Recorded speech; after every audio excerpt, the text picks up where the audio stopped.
Harry W. Jones, Assistant General Counsel in charge of food enforcement for the Office of Price Administration, is summing up the government's case before the court.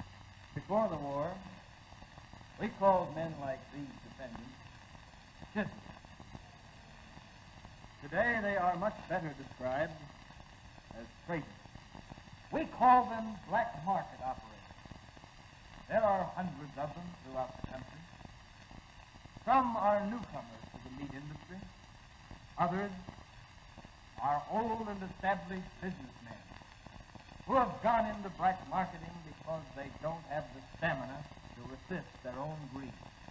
We mean to put these black market operators behind bars whenever and wherever we find them. But we shall never be able to stamp out this vicious fraternity completely unless and until every American retailer and housewife appreciates that the roots of the black market are in citizen thoughtfulness. This particular black marketing conspiracy was born about 6 months ago in a Middle Western city. The defendant, John A., had once been the operator of a small meatpacking business. He saw the opportunity to get rich quick by trafficking in meat at the time of greatest national shortage.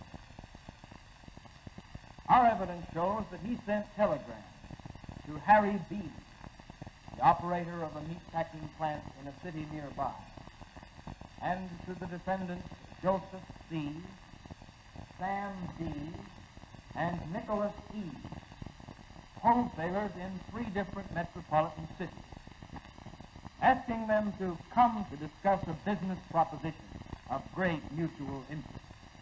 My proposition is that each of us put up $75,000 apiece to buy livestock and to take over a half a dozen of the small slaughterhouses around here, and we can get for peanuts. Our evidence shows that beginning about the 1st of January of this year, John A. sent his runners into farming areas and as far away as the states of Texas and Minnesota.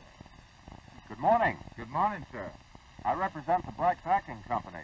What you been getting for your cattle lately? Well, I've been shipping over to the stockyards in St. Joseph. I've been getting the regular market price, about 16.5. Well, can you let us have about 20 steer? I had figured on holding on to them for a spell, maybe put a little more weight on them. I tell you what I'll do. I'll pay you cash 17 for that feedlot right now. Well, what's the catch? How can you pay me $1,700 with all your dressed beef stealing? Well, the boss just wants us to build up the business a little. Okay, let's figure out the weights. But I still don't see how you can do it. The purchasing agents for John A. attended regularly all the livestock auctions and bid higher prices than their legitimate competitors could meet. Our evidence shows that the livestock shipped to the operators of these 12 packing plants was slaughtered in violation of production restrictions and shipped to the defendant wholesalers in violation of the restriction order. Every price and rationing regulation governing the sale of meat was violated in the course of this conspiracy. That's a pretty neat stamp. Looks like the real McCoy. Now let us shift to the distribution side of this enterprise. Joseph C., Sam D., and Nicholas E., the eastern wholesalers of the combine, sent their contact men around to retail butchers.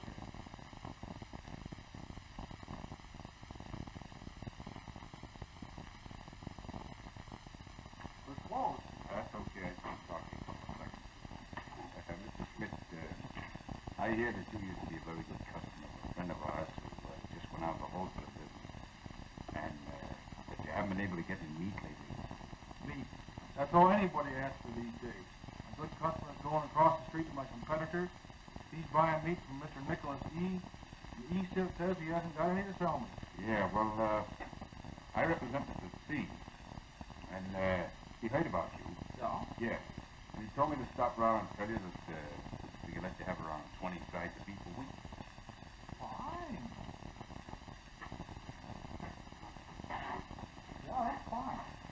you know, meat's hard to get now, and we'll have to ask the sailor service charge. Say around, $5 a side. Well, I don't like to do that. I don't want to get in trouble with the OPA. Nothing's going to show on the invoices or any place else. Now, all you have to do is to give us a check every week for the ceiling price. Now I'll stop around every Saturday afternoon around 5 o'clock and pick up the rest in cash. Various devices were used to cover up the side payments. In Baltimore, the orders were to wrap up the cash bribe with a soup loan to be picked up every Saturday. Good morning. Good morning. Got a nice soup bone for me? I have a nice soup bone for you today. Complaints started coming in to our district office in Washington about certain butcher shops. Hello, Mr. Hugh. My son's home from camp tonight, and I want a nice, big, thick, 2-pound porterhouse steak. Now, let's see, that's 66 cents a pound for choice, isn't it? And 11 points a pound. I'm sorry, Mr. Kelly. I haven't any steak. How about some nice sausage? No. No, I think I'll run across the street and see if I can get one there. Tom told me to be sure and have a real good thick steak for him tonight. How's the steak situation today, Mr. Q? You know, I'm all out of those darn points. But after all, I've been a good customer of yours, haven't I? You certainly have. I've got one about 2 pounds. Cost you $1 a pound. That's all right. And I'll just lend you the point. Fine.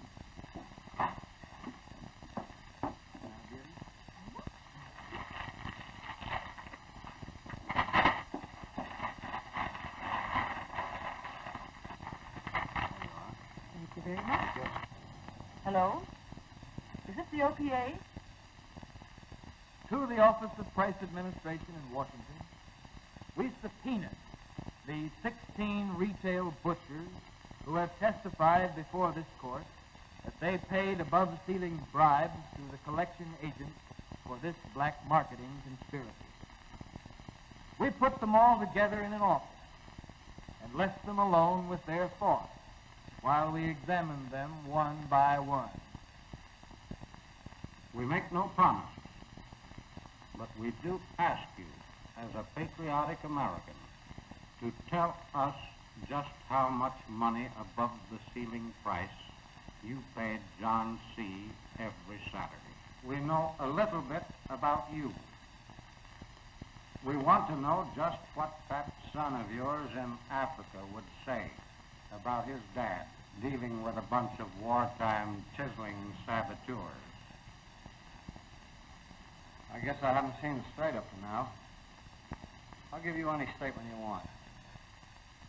With the information that was given to us, we were able to discover that one of the higher-ups was flying to the city with $57,000 in cash. Our agents with United States Marshals were waiting at the airport when Nicholas E. arrived. The $57,000 was found in his briefcase, including $150 paid to him by a butcher in bills marked by the government. That, ladies and gentlemen of the jury, concludes the government's case against these defendants. We leave the verdict with you. You have just heard 5 individuals tried before a jury of their peers. But black marketing and all who take part in it stand accused before a greater jury, the entire American people. Black marketing doesn't stop just with meat. Shoes, potatoes, poultry, butter, tires, and gasoline are all on the list. Every one of you has a personal duty not to finance wartime racketeering. Don't grab for more than your share of anything. If you're offered rationed foods without ration stamps, refuse to take it. Don't be a sucker for black market prices. Never pay more than the top legal price. And if you see the law being broken, report it to your ration board. Your government must have your help to win the battle against black market.